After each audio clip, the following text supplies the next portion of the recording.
नमस्कार, पहली खबर न्यूज में आप सभी का स्वागत है। कृपया पहली खबर न्यूज देखने के लिए चैनल को लाइक और सब्सक्राइब अवश्य करें।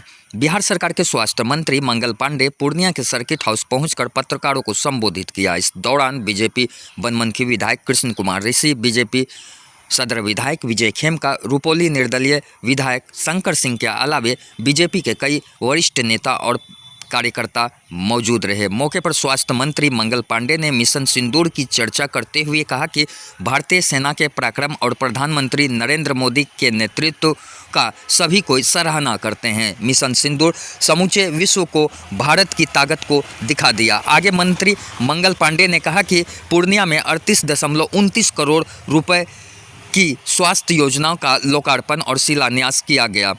इस योजना के तहत बड़हरा कोठी, बनमनखी, कसबा, रुपौली और जलालगढ़ समेत अन्य प्रखंडों में स्वास्थ्य केंद्र और हेल्थ एंड वेलनेस सेंटर का उद्घाटन भी किया गया। वहीं मंत्री ने कहा कि राहुल गांधी को हिम्मत है तो बिहार में बड़ा जनसभा करे, वे संवाद करने क्यों आते हैं। बिहार में कांग्रेस पार्टी का कोई वजूद नहीं रह गया है। वहीं मंत्री मंगल पांडे ने कहा कि तिरंगा यात्रा में ना ही भाजपा का बैनर होगा और ना ही कोई पोस्टर होगा। यह तिरंगा यात्रा आम लोगों का तिरंगा यात्रा होगा। इसको चुनावी यात्रा नहीं समझें।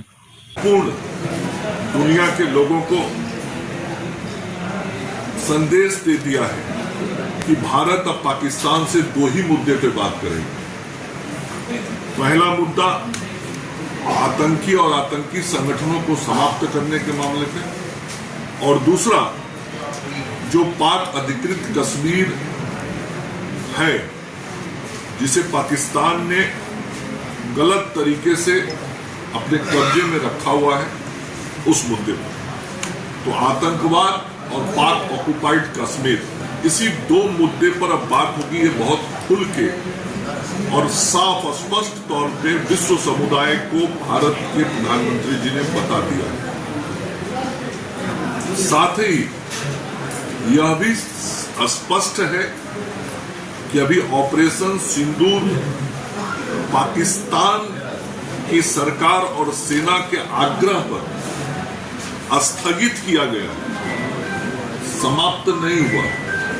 यदि पाकिस्तान ने गलती से भी कोई हिमाकत की तो जिस तरीके से पाकिस्तान को बर्बाद किया गया है, इससे भी बुरा परिणाम झेलने के लिए पाकिस्तान तैयार रहे। ये भी बहुत स्पष्ट रूप से हमारे देश के आदरणीय प्रधानमंत्री नरेंद्र मोदी जी ने विश्व समुदाय के सामने भारत के पक्ष को स्पष्ट तौर पर रख दिया।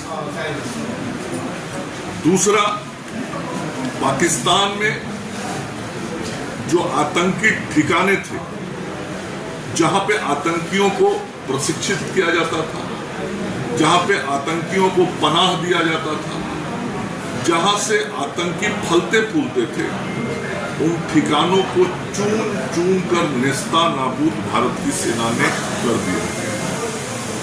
अभी भी कुछ आतंकवादी जो बचे हैं, वो आतंकवादी भारत सरकार के निशाने पे, भारत की सेना के निशाने पे, वो भी बचेंगे नहीं, ये भी बहुत साफ है।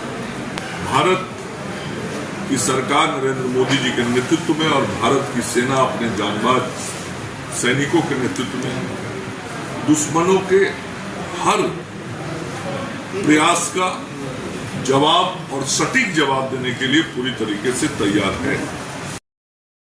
अभी जो मुझे जानकारी दी गई है, मैंने उसकी जानकारी प्राप्त की है, 300 से अधिक बेड यहाँ पे चल रहे हैं। जो हॉस्पिटल बना हुआ है, उसके अधिकांश कार्य लगभग पूर्ण हो चुके हैं।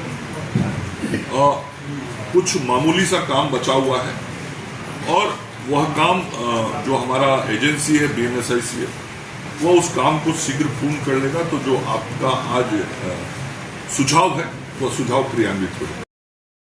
मैं ये बताना चाहता हूं कि आज कांग्रेस पार्टी बिहार में अप्रासंगिक है।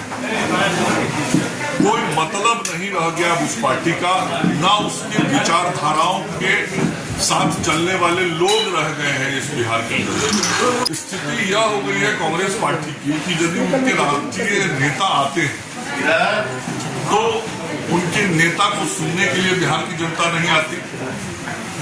नेता के अंदर कोई ऐसा आकर्षण नहीं होता जिससे बिहार की जनता ये माने कि इनसे बिहार के किसी का भला होने वाला है। और इसीलिए अब कांग्रेस पार्टी हिम्मत नहीं करती है कि वो कोई जनसभा कर सके और उसमें आम लोग आ सके। अभी आप लोगों ने देखा होगा, 1 महीने पहले की बात है, कांग्रेस पार्टी के राष्ट्रीय अध्यक्ष बक्सर आए थे, पूरा का पूरा मैदान खाली रह गया था, कोई सुनने नहीं जाना चाहता। कांग्रेसियों से एक प्रकार से बिहार के लोग बहुत दूर हो गए और ये कांग्रेसी लोग के पास कोई बिहार के कल्याण के मुद्दे नहीं और ताकत भी नहीं तो राहुल गांधी आ रहे हैं, क्यों नहीं जनसभा का इन्होंने आयोजन के लिए कोई मैदान में जनसभा कर लेते हैं। हम लोग तो सब पार्टी को छूट दे देते हैं, सब पार्टी करता है, लोकतांत्रिक राज्य है और हम लोग तो विपक्षियों का भी सम्मान करते हैं। तो इन लोगों के पास ताकत, तो क्या करते हैं, अभी राहुल जी आएंगे तो बेगूसराय में 100 आदमी के साथ 200 मीटर पद यात्रा, पटना में आएंगे तो 100 आदमी के साथ संवाद, आज दरभंगा आ रहे हैं तो संवाद। यदि जनता आपके साथ है तो जनता के बीच में जाइए। बहुत साफ तौर पे किसी भी तिरंगा यात्रा में आप भारतीय जनता पार्टी के झंडा को नहीं देखिए और भारतीय जनता पार्टी के बैनर को नहीं देखिए। विशुद्ध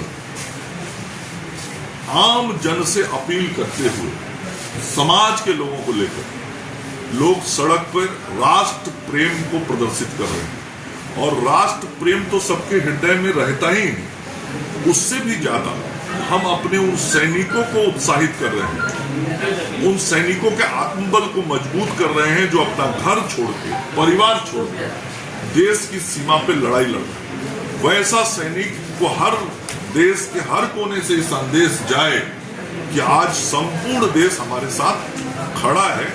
इसीलिए इस प्रकार की यात्राएं संपूर्ण समाज को लेके हम कर रहे हैं।